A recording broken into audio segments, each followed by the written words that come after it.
Muy buenas, mi nombre es Alejandro, soy fisioterapeuta en Reviotex y estoy especializado en la rehabilitación con nuevas tecnologías.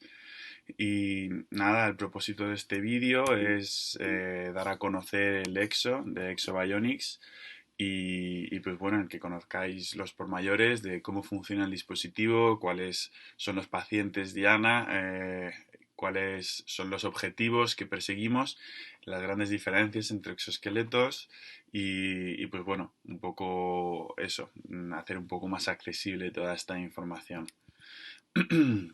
Hay dos grandes grupos de exoesqueletos, ¿vale? Aquellos que son overground, ¿vale? Los que caminan sobre el suelo sin necesidad de un tapiz rodante, ¿vale? Y se pueden mover libremente en el espacio. Y los exoesqueletos treadmill, ¿vale? Aquellos que van encima de un tapiz rodante. El exo de Exobionics es el exoesqueleto overground con más evidencia científica actualmente, ¿vale? Y bueno, aquí podemos ver cómo es, qué aspecto tiene. Como veis aquí, lo voy a señalar con el ratón, tenemos los motores de la cadera, aquí tendríamos los motores de la rodilla, ¿vale? Son ambos segmentos articulados y ambos segmentos motorizados. Nos va a facilitar o nos va a resistir o nos va a asistir pues los movimientos relativos a la marcha, ¿vale? El paciente va fijo con unas correas, como se ven aquí, las correillas que hay aquí, y en el abdomen también vamos a colocar una cincha para mantener fijo al paciente. A lo largo de la presentación vamos a ver estudios publicados en diferentes patologías neurológicas y vamos a ver todos estos elementos que hemos comentado y, pues bueno, más cosillas, cómo interactúan con el paciente y cómo podemos llegar a generar esos cambios a nivel de control de tronco, a nivel de simetría de paso, a nivel de longitud de paso, a nivel de fuerzas del miembro inferior, etcétera, ¿vale? Bueno, aquí a la izquierda vemos una serie de características relativas a la marcha que tenemos con el EXO, ¿vale? El EXO tiene tres grandes modos de trabajo. Luego hay muchos submodos y cosillas que se pueden hacer como sentadillas, pasos en el sitio o simplemente ejercicios de transferencia de peso. Pero relativos a la marcha hay tres grandes modos, ¿vale? Los pasos pasivos, ¿vale? El modo se llama máxima. Estos pasos pasivos, los motores que hemos visto antes de cadera y de rodillas trabajan al 100%, ¿vale? En las fases de oscilación. Eso quiere decir que nosotros le hemos puesto al paciente una marcha, ¿vale? Con una longitud de paso, una altura de paso, una velocidad de oscilación y otros parámetros como flexión de cadera, rodilla, etcétera, ¿vale? Y el EXO va a llevar a cabo esos parámetros de una forma repetitiva y de una forma, pues, homogénea, ¿vale? ¿Para qué se utiliza este primer modo de pasos pasivos? Bueno, pues este modo se utiliza sobre todo para generar ese aprendizaje motor a partir de la repetición, ¿vale? En este caso no hay un proceso de evaluación, sino hay un proceso de asistencia por parte del EXO. Y también otro de los motivos por el que usar este modo sería para reducir la espasticidad. Todo ese movimiento que estamos facilitando también en carga nos ha demostrado que podemos llevar a generar cambios intrasesión en el tema de la reducción de espasticidad, ¿vale? Em, el segundo modo serían el modo asistido, ¿vale?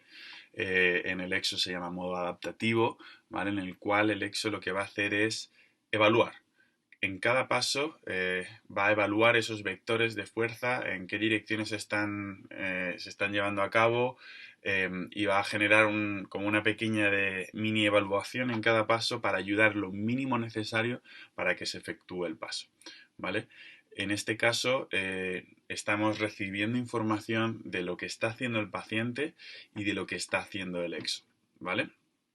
Cuanto menos haga el EXO, pues evidentemente más estará haciendo el paciente y nosotros tenemos la información relativa al esfuerzo que está llevando a cabo los motores, ¿vale? Tanto en las caderas como en las rodillas.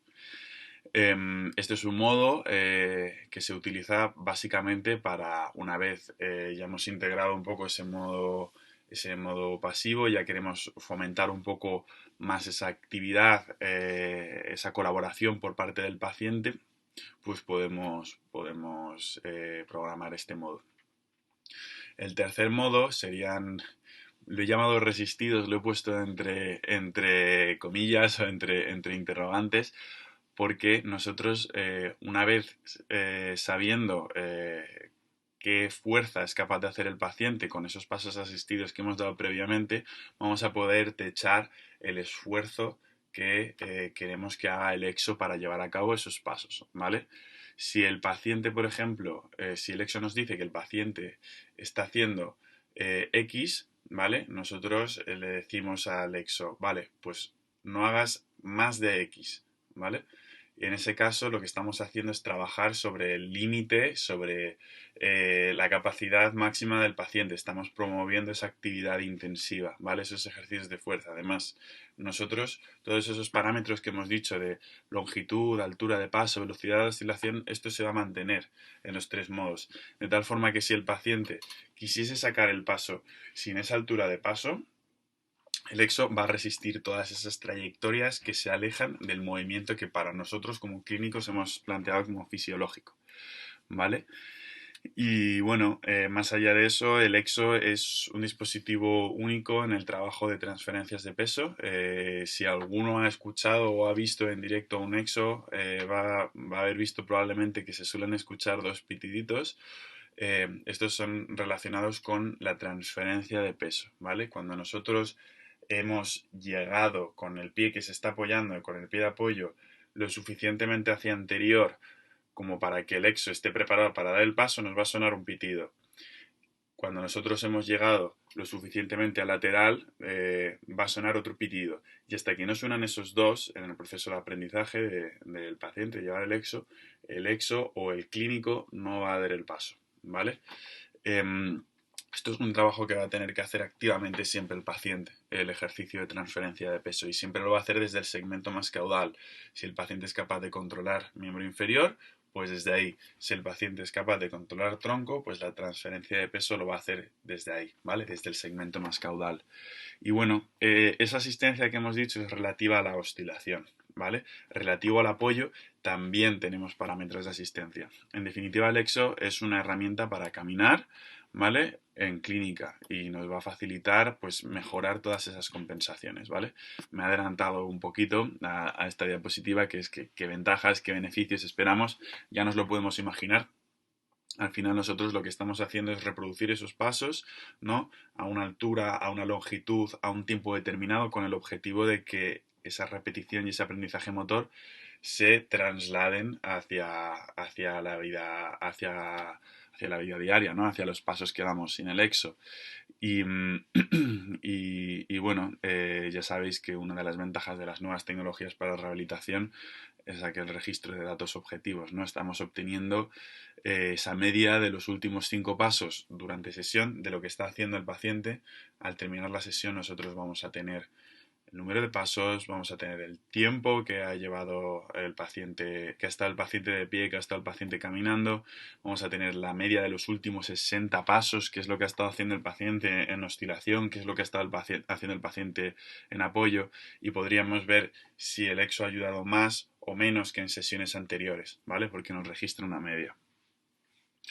Eh, Seguro que todos tenemos en mente, no la tengo en esta presentación, pero esa imagen de 3 fisioterapeutas o 4 incluso a veces facilitando una marcha en unas paralelas y aún así el paciente haciendo muchas compensaciones en un escenario un poco inestable.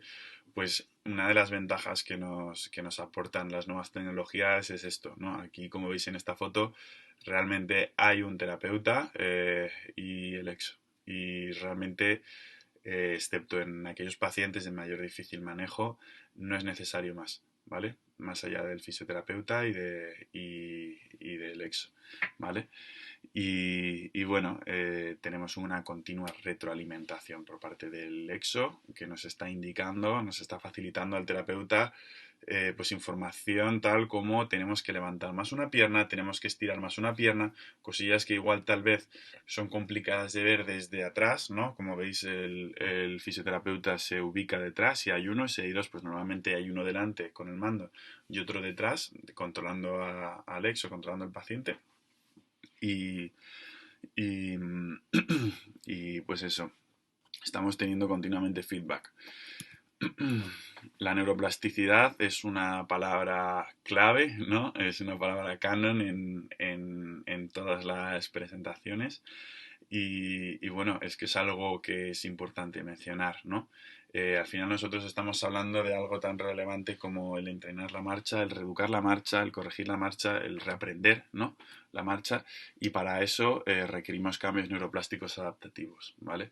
Nosotros tenemos ya mucha evidencia científica, no solo del EXO, sino de cómo funciona la neuroplasticidad y sabemos que para generar esos cambios, para empezar, es un proceso de experiencia dependiente, ¿vale? Depende de la experiencia. En este caso nosotros estamos facilitando con el EXO una experiencia de marcha, ¿vale? Y no solo una experiencia de marcha, sino una experiencia similar a la marcha que para nosotros como clínicos sería ideal que se llevase a cabo luego cuando quitamos el EXO. Entonces estamos facilitando una experiencia muy cercana a la meta que queremos, ¿no? La neuroplasticidad es un fenómeno intensidad dependiente, ¿vale? Ya sabemos que el canon también del tratamiento neurológico, lo que nos dice la evidencia científica es que a mayor intensidad de tratamiento, mayores resultados, ¿no? Y eso es algo que estamos viendo cada vez más y los tratamientos se están dirigiendo hacia eso, hacia tratamientos intensivos. Nosotros con el EXO somos capaces de saber cuál es el techo, en qué momento, cuando bajamos el esfuerzo del EXO, el paciente no es capaz de dar el paso, trabajar a nivel submáximo, por así decirlo, del paciente, trabajar un poquito por encima y poder mantener ese nivel de exigencia a lo largo de la sesión, ¿vale? Eso es algo muy complicado de parametrizar cuando no tenemos estos medios, de decir, vale, estoy parametrizando un ejercicio al paciente, pero le podría exigir más, le estoy exigiendo lo suficiente o me estoy pasando y al día siguiente pues eso luego va a repercutir en que vamos a rendir menos, ¿no?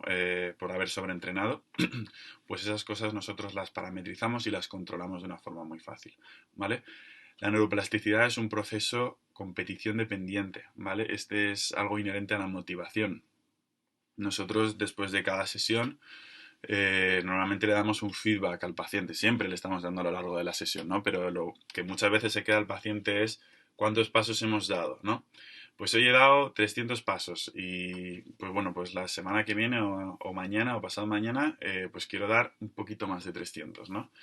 Eso es algo muy positivo porque al final es un dato muy claro que recibe el paciente de su mejoría, que muchas veces, sobre todo en esos pacientes crónicos, pues es complicado el facilitar esa adhesión, el darle esa motivación y esto es algo que nos aporta bastante en ese campo.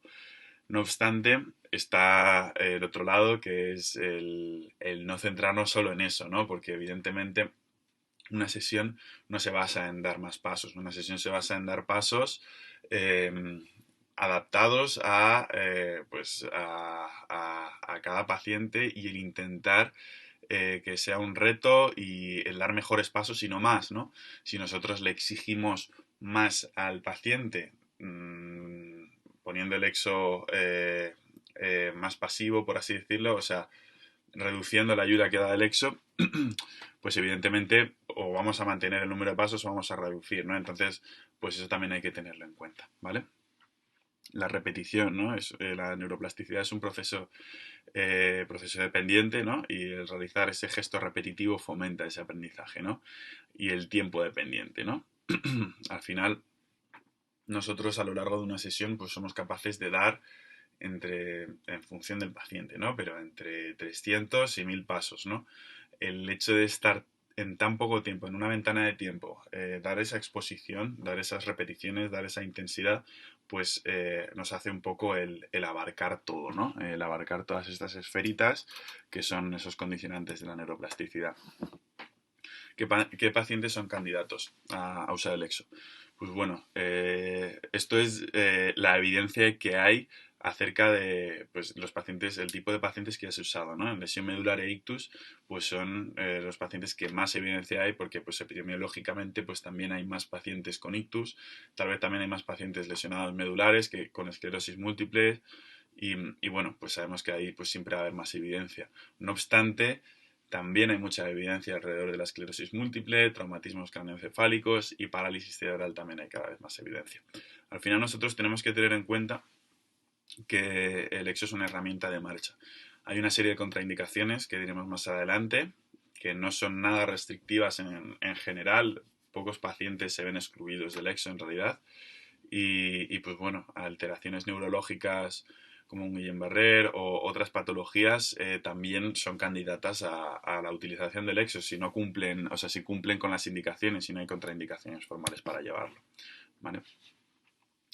Bueno, esto ya redundamos un poquito en lo que hemos dicho, ¿no? Estos son los diferentes propósitos, las diferentes metas que se tienen con los pacientes, ¿no? Al final es un dispositivo de marcha pues bueno, se trabajan muchas cosas relativas a la fuerza del miembro inferior, relativas a la función del miembro inferior y sobre todo en ese ejercicio, ¿no?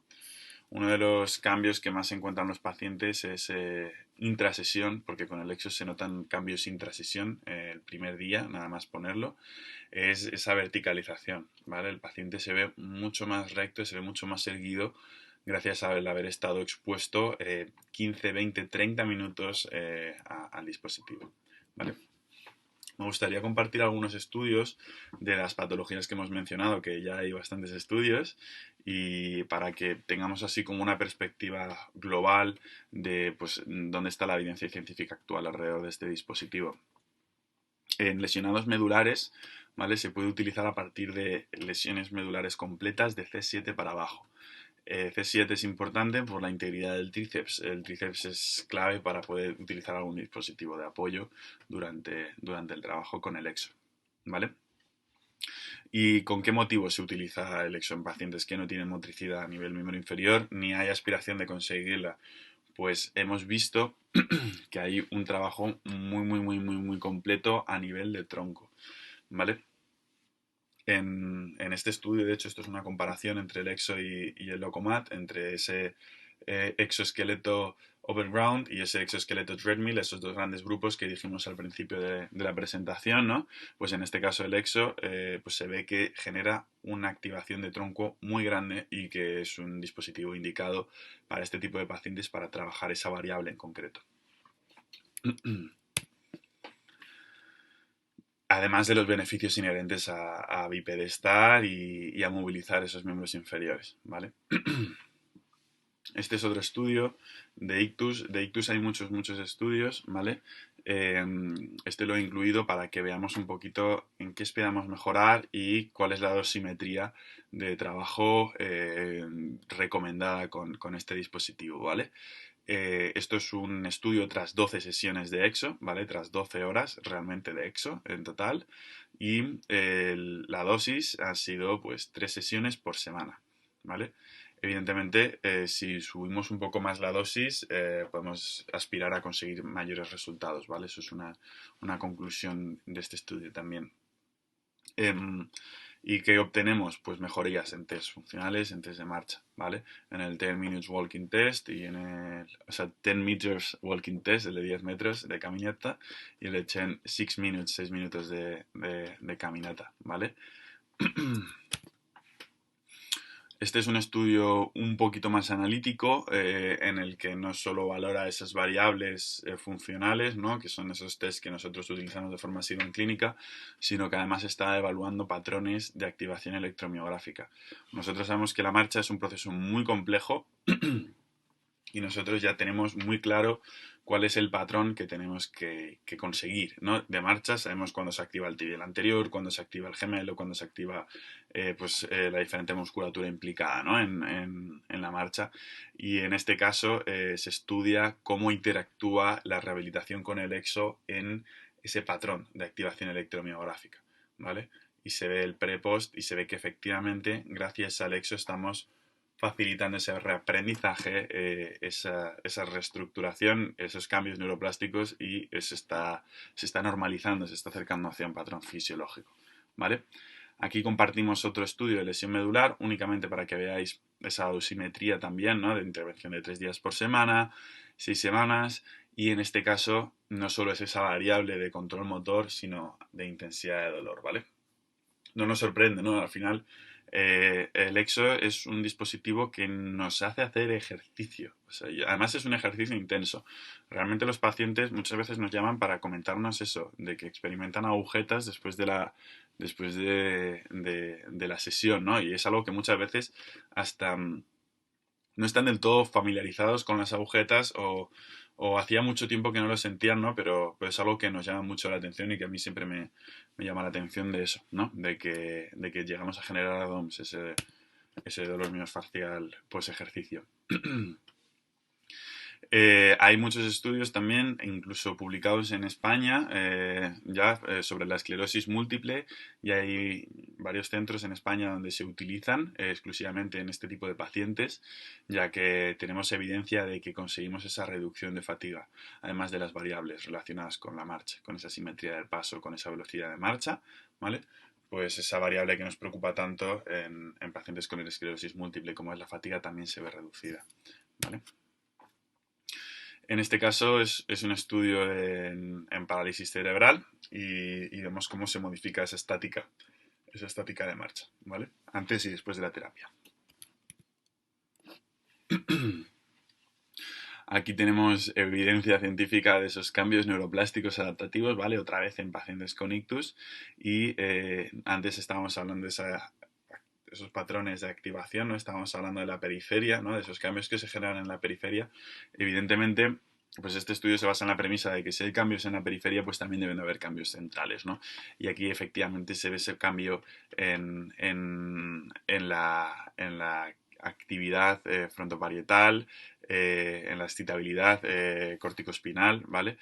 Y pues bueno, nos da evidencia de que realmente están habiendo cambios significativos pues en el cerebro, ¿vale? En el sistema nervioso central. No todos son variables motoras, variables relacionadas con la musculatura, ¿no? O con la velocidad de marcha, simetría de marcha, sino que también hay otras variables que son muy importantes, ¿no? Como son adaptaciones cardiorrespiratorias, adaptaciones metabólicas y las variables psicológicas, ¿vale? Esa perspectiva, ese tener en cuenta, ese modelo centrado en el paciente, ¿no? Pues tener un poco en cuenta eso, en qué punto está el paciente en su relación con el EXO, ¿no? Y aquí hay una publicación muy, muy bonita, muy interesante, que nos habla de eso, ¿no? De pues, la experiencia de un paciente a lo largo de su tratamiento del EXO, cómo evoluciona él a nivel físico y a nivel psicológico y cómo influye eso, ¿no? en el proceso del continuo de su rehabilitación, ¿vale? Aquí están las contraindicaciones formales del EXO, ¿vale? Como veis, una espasticidad severa sería una contraindicación formal, ¿vale? Estamos hablando de una Ashworth en la escala modificada de 4. Estamos hablando de un grado, una dimensión de espasticidad en la cual realmente no nos permite ni movilidad tampoco de ese segmento articular, ¿vale? Alteraciones cognitivas severas serían una contraindicación formal, ¿vale? Porque al final nosotros vamos a estar dándole bastante información al paciente, vamos a sintetizar al principio sobre todo esa información, pero hay muchas correcciones que requieren de un esfuerzo cognitivo por parte del paciente y es un continuo de retroalimentación, ¿vale? Entonces eso es importante tenerlo en cuenta. Embarazo porque no se ha estudiado, ¿vale? Dismetría de miembros inferiores, realmente es una dismetría alta, ¿vale? Estamos hablando de 1,3 centímetros de diferencia solo entre el segmento de la parte inferior, ¿vale? Lo que corresponde con tibia y tobillo, ¿vale? Entre una y otra, ¿vale? Es bastante. Y estamos hablando de 1,6 de diferencia entre el segmento superior, ¿vale? Entre la longitud del fémur. Antes de la primera, del primer tratamiento con el EXO, siempre se hace una evaluación y se miden estas cosillas. Y realmente es muy raro encontrar pacientes que no sean candidatos a entrar por esto. Aunque muchas veces pensamos que en dismetrías, muchas veces son musculares, ¿vale? Las prótesis serían una contraindicación. trombosis venosa profunda. Al final, contraindicaciones relativas a estar de pie y a caminar, ¿vale? Eso va a ser una contraindicación para llevar el exo. Si yo no puedo caminar sin llevar el exo, si hay contraindicaciones médicas para hacer eso, más allá de no ser capaz físicamente, pues si hay contraindicaciones médicas para caminar y para ponernos de pie, no nos vamos a caminar y a poner de pie con el exo, ¿vale? Igual si hay problemas de tensión, ¿vale? Y nada, integridad de la piel. Al final nosotros vamos a tener diferentes puntos de contacto. En esta foto realmente está bastante... Vamos a verlo aquí. En esta foto, bueno, tampoco se ve del todo bien, pero aquí tenemos una zonita de contacto por delante de la tibia, en la cadera también, y a nivel del sacro también tenemos una zonita de contacto, ¿vale? Y, y pues bueno, eso si tenemos algún tipo de problema de integridad en la piel, sobre todo en lesiones medulares, hay que tener en cuenta eso. Únicamente es una contraindicación relativa, es ver que no haya ningún problema a nivel de la piel en las zonitas de contacto. Y bueno, por último, comportamiento impulsivo por parte del paciente, que esto va un poco anclado con esas alteraciones cognitivas. El Exo es un dispositivo muy seguro y nunca se ha caído nadie, pero sí que es verdad que si el paciente quisiese tirarse al suelo, el paciente se podría tirar al suelo. Entonces, realmente es una contraindicación el hecho de, pues eso, si el paciente tuviese algún tipo de comportamiento impulsivo en relación con eso, ¿vale? Y nada, pues así a grandes rasgos, pues este sería nuestra presentación del EXO. Os animo a que miréis vídeos que tenemos colgados en la página o a que solicitéis una demo o cualquier pregunta. Aquí tenéis mi contacto, mi correo también os lo puedo compartir y muchas gracias por la atención.